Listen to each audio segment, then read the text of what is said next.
নমস্কার বন্ধুরা, আশা করছি সবাই ভালো আছেন। তো আজকে আমি আপনাদের সামনে ওল ভাপার একটা রেসিপি নিয়ে হাজির হয়ে গেছি।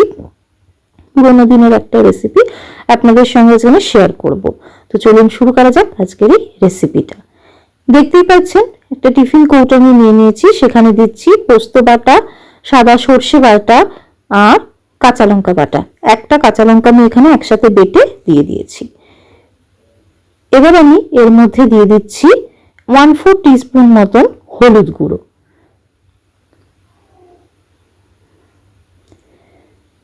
দেখতেই পাচ্ছেন। এবার আমি এর মধ্যে দিয়ে দিচ্ছি স্বাদ মতন নুন। যদি আমার চ্যানেলে রেসিপিগুলো ভালো লেগে থাকে তাহলে অবশ্যই লাইক, শেয়ার, সাবস্ক্রাইব করতে চ্যানেলটাকে ভুলবেন না। তো এটা আমি মিশিয়ে দিলাম। এবার আমি এর মধ্যে দিয়ে দিচ্ছি সেদ্ধ করে রাখা ওলগুলো। দেখতেই পাচ্ছেন ছোট ছোট টুকরো করে আমি এটা ভাপিয়ে রেখেছি, তো সেটা আমি এর মধ্যে দিয়ে দিয়েছি। খুব তাড়াতাড়ি হয়ে যাবে আর খেতেও কিন্তু ভালো লাগবে। তো এবার আমি এর মধ্যে দিয়ে দিচ্ছি সর্ষের তেল। 1 টেবিল স্পুন মতন এখানে সর্ষের তেল রয়েছে। এবার আমি এর মধ্যে দিয়ে দেবো একটা লেবুর হাফ লেবুর জুস। এটা চিপে আমি দিয়ে দিলাম। এবার আমি এটা ঢাকা দিয়ে 20 মিনিটের জন্য ভাপিয়ে নেব।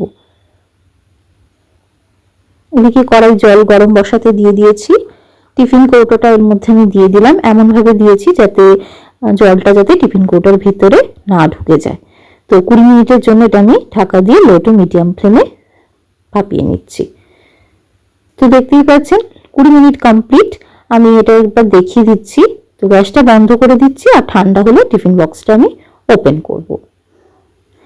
দেখতেই পাচ্ছেন আমার এই ওল ভাপা রেসিপি একদম কমপ্লিট হয়ে গেছে।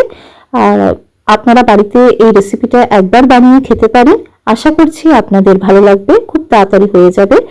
তো আজকের মতো এই পর্যন্তই। সবাই ভালো থাকবেন, সুস্থ থাকবেন। ধন্যবাদ।